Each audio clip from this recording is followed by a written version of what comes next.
Blog एंडपर्यंत बघा म्हणजे dance बघायला भेटेल. नमस्कार, मी संजना. स्वागत आहे तुमचं माझ्या ब्लॉगमध्ये. आज आपले परत 50 रुपये वेस्ट झाले आहेत, कारण की सरांनी कॉल केला होता. स्कॉलरशिपच्या फॉर्ममध्ये काहीतरी चुकले, पण ते काही काम झालं नाही. परत आपल्याला सोमवारी बोलवले सरांनी कॉलेजला, तर आपण परत सोमवारी कॉलेजला भेटू.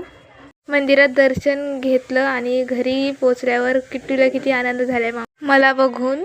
बाहेर बसलेच होते तर बानू येऊन माझ्या बाजूला बसली आणि किट्टू बोलतो हो बाजूला. ती बाजूला नाही झाली म्हणून त्याने तिची केस पण ओढली. तिला मारायचंच बाकी होतं. त्याला राग बघा किती आलाय. याची मी आत्या लागते आणि हा मला ओळखतच नाही का मी याची आत्या.